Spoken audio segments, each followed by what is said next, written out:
বন্ধক রাখা জায়েজ আছে। আপনি কারোর কাছ থেকে টাকা লোন নিয়ে তাকে আপনার জমিটা দিলেন, যে ভাই টাকা যে নিলাম এটা যে তোমাকে আমি দেবো, গ্যারান্টি কি? গ্যারান্টি হলো জমিটা তোমার কাছে থাকুক, আমি মেরে খাবো না, এটা তোমার কাছে আমার গ্যারান্টি হিসেবে থাকুক। বন্ধকটা হলো গ্যারান্টির জন্য। কিন্তু আমাদের সমাজে যেটা হয়, শতকরা প্রায় 100%-এর মতো, 99%-এরও বেশি মানুষ জমি বন্ধক রেখে সেই জমি ভোগ করে।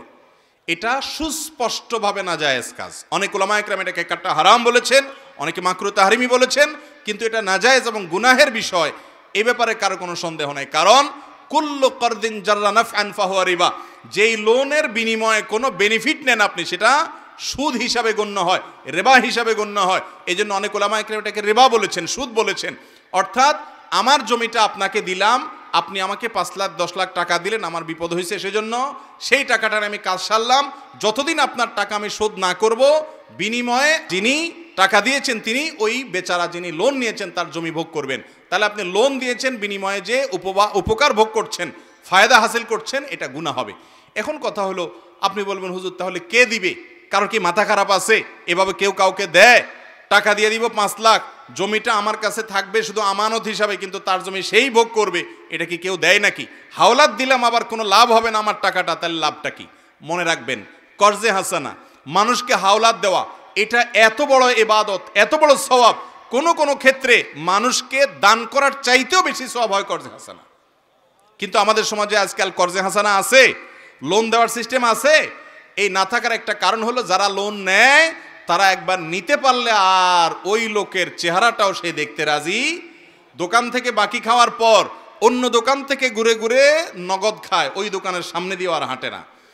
এই চরিত্রের কারণে যারা লোন দিতে আগ্রহী তারা লোন দিতে চাইলেও দিতে পারে না। আর এই কারণে শুধু লোন না দিয়ে লোনের বিপরীতে গ্যারান্টি নেবেন। গ্যারান্টি কি?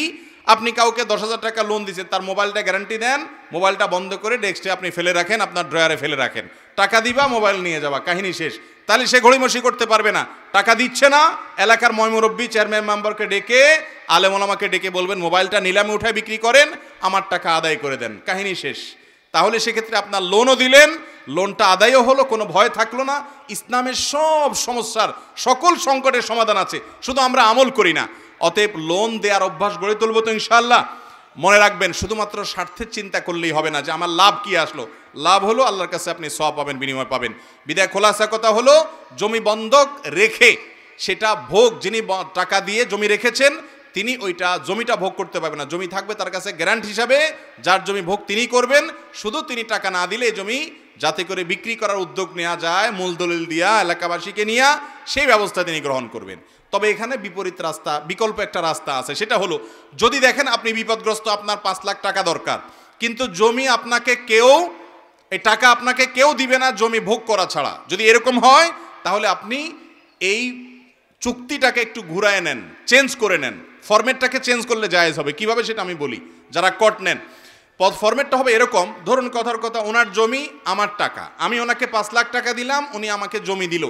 আমরা বলবো এটা কট না, এটা বন্ধক না, এটা নিচ্ছি আপনার কাছ থেকে আমি ভাড়া হিসাবে। আপনার 10 কাঠা জায়গা আছে, 1 বিঘা জায়গা আছে, 5 লাখ টাকা আমি আপনাকে এখন অগ্রিম দেব, এই জমিটা আমি ভাড়ায় নেব।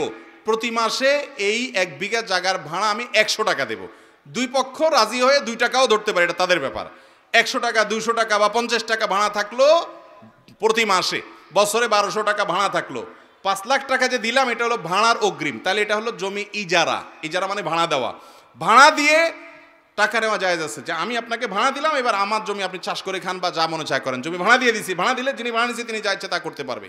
অতএব ভাড়া নিয়ে উনি ভোগ করবে, আর টাকা যিনি দিচ্ছেন ওনার ওই টাকাটা থেকে যেই কয়দিন উনি টাকাটা পরিশোধ না করবে ততদিন পর্যন্ত ভাড়াটা কাটতে থাকবে, লামসাম ভাড়া থাকবে, যাতে কোনো অসুবিধা না হয়।